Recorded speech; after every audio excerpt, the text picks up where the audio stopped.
Hello and welcome back to the channel. The last video that I did was the witch trials from the Cyclopedia Paranormal. Now, the next would be something that you would be surprised at. Let me find it.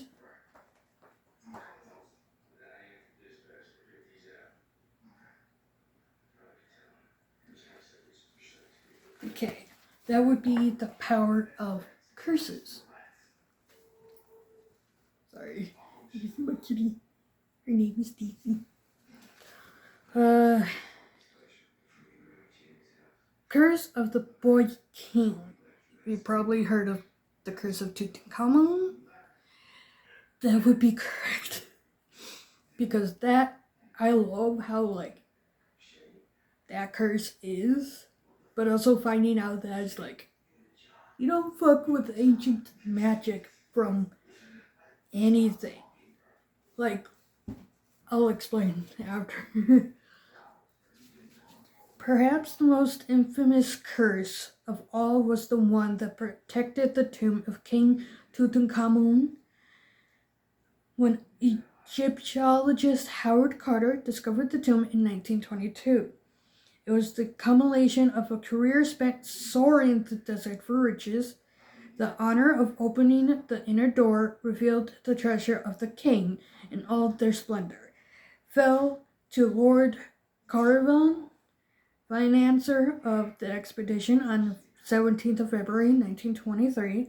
Within weeks after the fateful day, Carnarvon was dead, apparently from an infectious mosquito bite. The bite mark on his cheek was said to resemble one borne by the Boy King himself. If you probably know or watch any documentary about King Tutankhamun and his curse, you can tell the curse still lives on, but the Carter, he died surviving the curse. Which you can literally look up his tombstone and it will say he survived the curse. King Tutankhamun.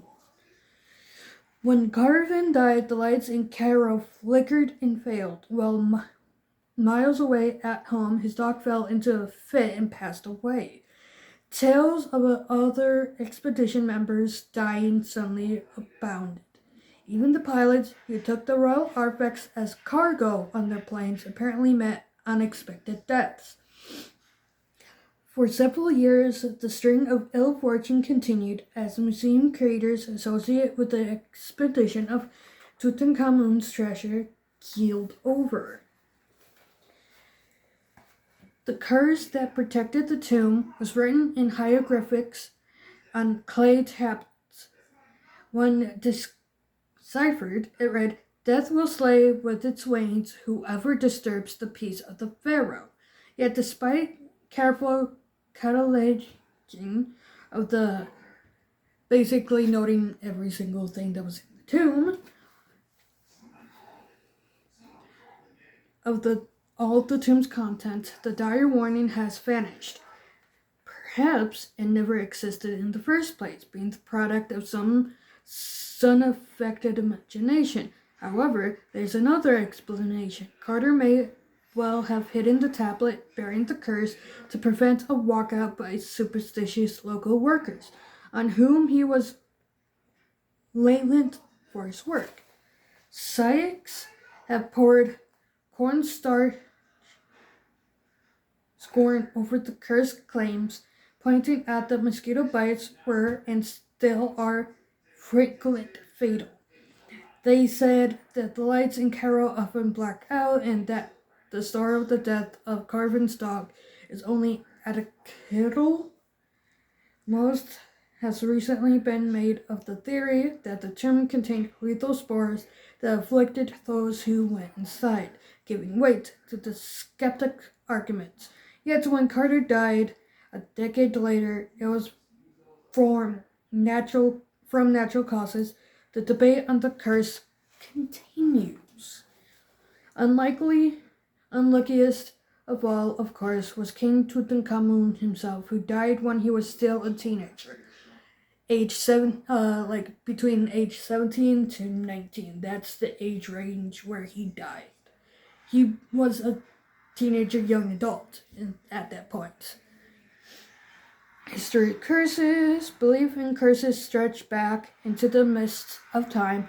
Ancient verbal curses may seem comical today, but in the past, they would strike terror into the hearts. May the 7 terrors of hell sit on the spool of your breasts and bark in at your soul cause, said an old Irish curse.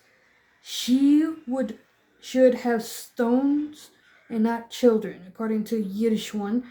In the past, people have made a profitable business out of issuing curses. The philosopher Pluto, from 427 to 347 BC, wrote in the Republic, "If anyone wishes to inquire an enemy, for a small fee they, the sorcerers, will bring harm on good or bad alike, binding the gods to serve their purpose by spells and curses."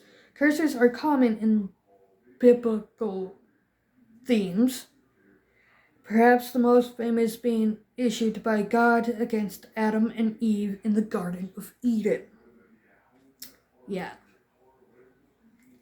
The Hope Diamond. A wrathful god appears to have orchestrated fearful vengeance after the Hope Diamond was plundered from a temple Mandela Burman in the 17th century, mined in India. It was fabulous violet-colored specimen of the highest quality. No one knows what happened to the thief, but it fell into the possession of a French trader, Jean-Baptiste Travanier sold the diamond to French King Louis XVII, who had it made into a heart before giving it to his mistress, Madame de Pontmercy, aka his wife, actually. You know. Shortly after she was publicly disgraced in a black magic scandal, the luckless trader met a grisly end on a trip to Russia, and dogs were discovered gnawing on his bones. Hey, you can see my kitty. My kitty. My kitty. The gem remained in the royal collection, and it was worn by Marie Antoinette. I think it was Louis XVI. So, sorry about that.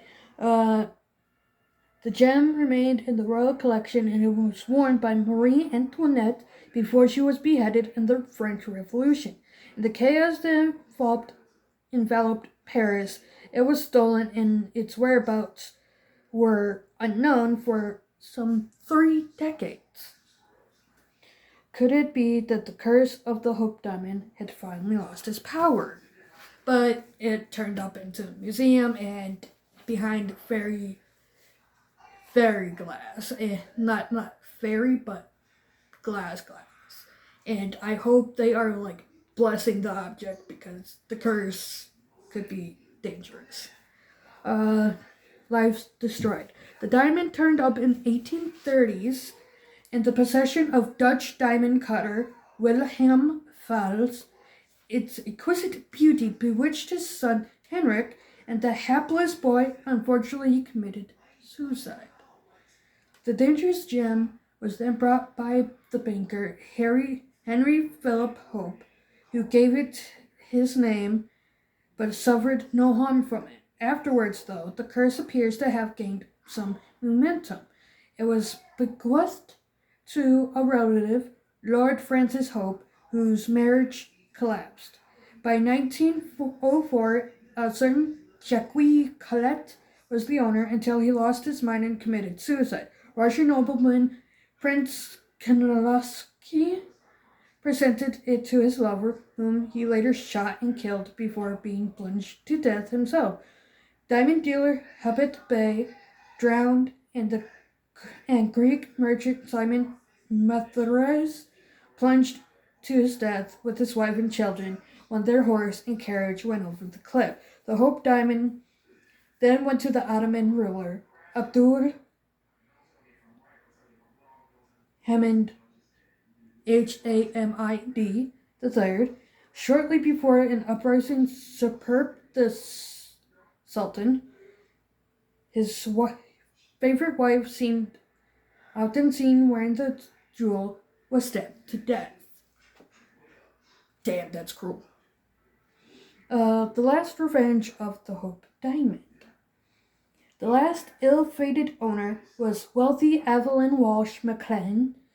Within a year of purchasing the diamond from Jewelry and Person Row, Paris Couture for $180,000, her son Vincent was killed in a car accident. Her husband Ned began drinking, left her for another woman, and finally lost his mind. Then in 1946, their daughter took an overdose of sleeping pills. After Evelyn died in 1947, the gem finally went into the Smithsonian Institute in Washington, a move that appears to have neutered its potency. Evelyn had received numerous warnings about the curse of the Hope Diamond, many in unsolicited letters from strangers, but she maintained that the bad luck attached to its ownership was pure chance. What tragedies have befallen me have occurred had I never seen or touched the Hope Diamond. My observations have persuaded me that tragedies for anyone who lives are not escapable. From treading the sacred corridors of Tutankhamun's tomb to plunger the exquisite jewels of Burma, many of the most potent curses seem to release when humans tread too far into forbidden territories. And where some curses seem to lose potency over time, others retain their venom, wreaking havoc down hapless generations. And Curse Dynasty is the Kennedy curse.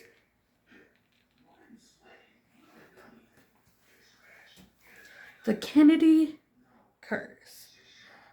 Although no known curse has been sworn against the Kennedy family, a prominent political clan in the United States, the number of tragedies they have suffered far exceed the average and seem almost unnatural.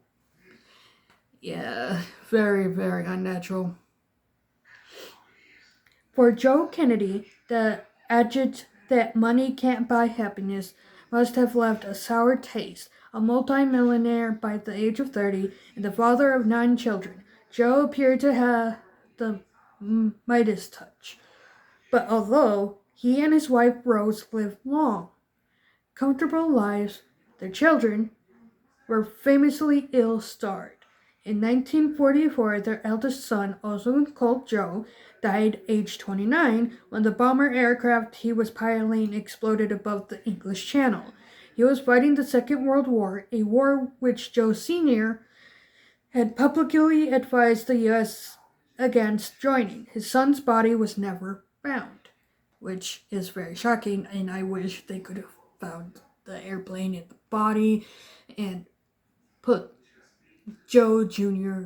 to rest. His daughter, Kathleen's husband, the Mystique of Harrington, died in the same year, and Catherine herself perished in an aircraft accident, aged 26, in 1948. Another daughter, Rosemary, was institutionalized in 1941. And she got a lobotomy at that point, thanks to the dad.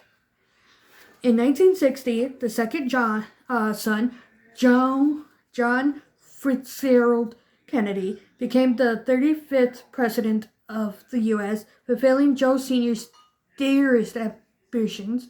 But just 3 years, the 46-year-old was shot in the head by an assassin as his motor cavalcade crawled through Dallas, Texas. He and his wife Jackie Kennedy has recently lost their son Patrick, who died just 2 days old.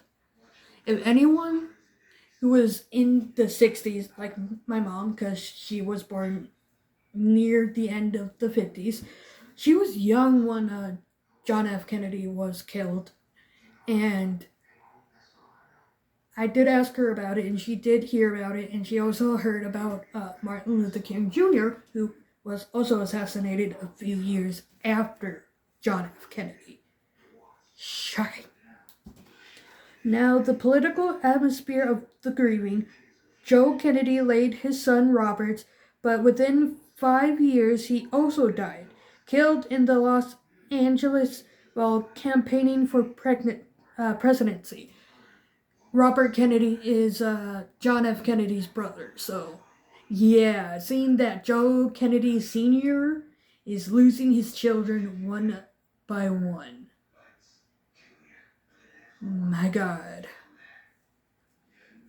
If all these deaths in the family were not hard enough to bear, the tragedy was compounded when the youngest brother, Teddy, a senator, was in a near-fatal car accident in 1969. His car plunged from a bridge and sank into the waterway at Kapachquittick Island, and although he struggled to safety, his passenger, Mary Jo Capuchin, 29, was drowned. Questions were raised about the reason for the crash and why Teddy had been unable to rescue his passenger. It seemed the trouble would never end. Daughters Eugene, Patricia, and Jean emerged largely unscathed from those troubled times, but the curse regained momentum with the next generation of Kennedys. John Jr. died in a light plane crash in 1999. One of Robert's sons, David, died of a drug overdose in 1984, while another was killed in a skiing accident at Aspen in 1997.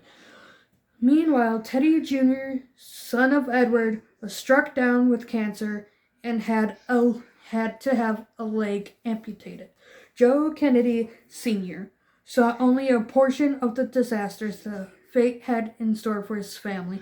He died in 1969, aged 81, where his children, the pawns of the cursed fate, or were they simply the victims of upright behavior or poor judgment. Perhaps the real victim of the strains of tragedy was Rose, who lived until the age of 104, scarred by the misfortunes that piled upon her children and grandchildren. Oh, God. The Kennedy curse, man.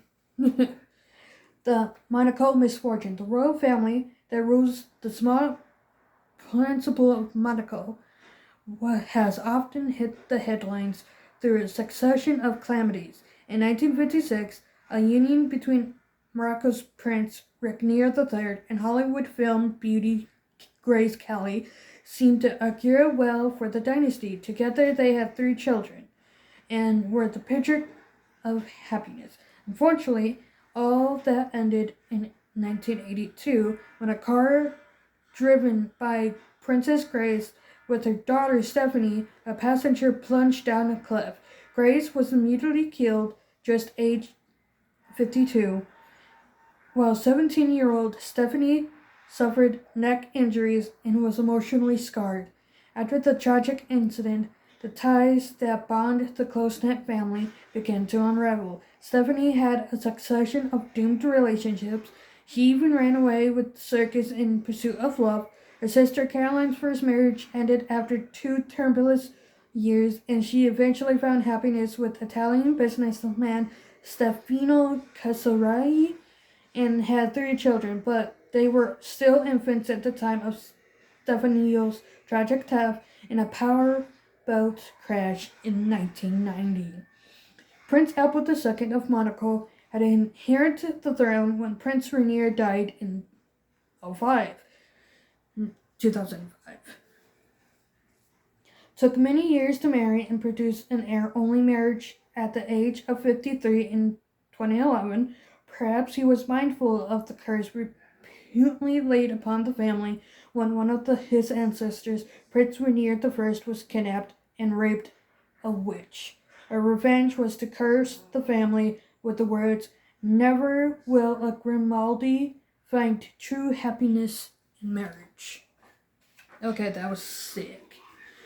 And if that were not significant, there is a talk of another curse laid in 1297, the year the first Grimaldi, Francisco the Spiteful, conquered the world's second smallest state. After he tricked his way into a fortress by dressing as a monk, he was cursed by its defeated defenders. Note stats. Problems have beset the Craven family in England since 17th century. Baron William Craven made a servant girl pregnant and refused to wed her. She used her Romani heritage to summon a curse that seems to have had lasting effects. Since then, the family history has been fraught with calamity. The 8th Earl Simon Craven died in a car crash in 1990. He had inherited the title from his older brother Thomas, who, morbidly obese with the curse and depressed following a drugs incident, shot himself at age 26. Their father, the 6th Earl, had died of leukemia at age 47. His father had drowned after falling from a boat following a party. Instead, from the creation of the presage in 1801, none of the incumbents have reached the age of 60. Could the curse of the servant girl all those years ago still have the power to curse so many untimely deaths? This one you'll all probably know. A personal curse. The infancy of curses is often psychological and has much to do with the victim's state of mind. If someone feels like a victim, in many cases they would become one. Indeed, in many parts of the world, an effigy spread with pins, such as a voodoo doll, is still a powerful and disturbing symbol of a curse. This practice has long been used in India, Iran, Egypt, Africa, and Europe to provoke profound fear when witnessed by the intended victims. The psychological aspect of the curse seemed to have sealed the fate of Kung Fu fighter Bruce Lee, who are active international stardom this films, yet his success could not shield him from his dreadful personal convictions that demons were lying in wait for him. His greatest fear was that the curse he believed was intended for him would pass to his offspring. In 1973, Lee collapsed in convulsions on a film set. Within 2 months, aged 32, he died after suffering a brain hemorrhage. His son, Brandon Lee, grew up in the same mold as his father, loving Kung Fu and fearing its spiritual powers. In 1993, just age 27, he was killed following a film stunt calamity. Lee was shot by a gun that should have contained blanks, but was in fact an capitally loaded with live bullets. Logically, it seems impossible that supernatural forces could emanate from oaths uttered centuries ago, or from dolls pierced with pins to blight the lives of dynasty. Yet curses, like superstitions, have a habit of perfecting themselves, however ancient their origins believe, and curses stays firm even in the 21st century. Literally. All I have to say that if you do believe in curses, seek spiritual help. See if you can remove a curse. As for me, I actually watched someone who got a African tribal mask that was basically the bane of her existence, causing her to have medical issues. Her friend got sick who was trying to help. She was a shaman. And they eventually did this fire ritual, burning it, and she finally got clarity of being saved from this curse that was on the tribal mask. So, yeah. Comment down below if you believe in curses.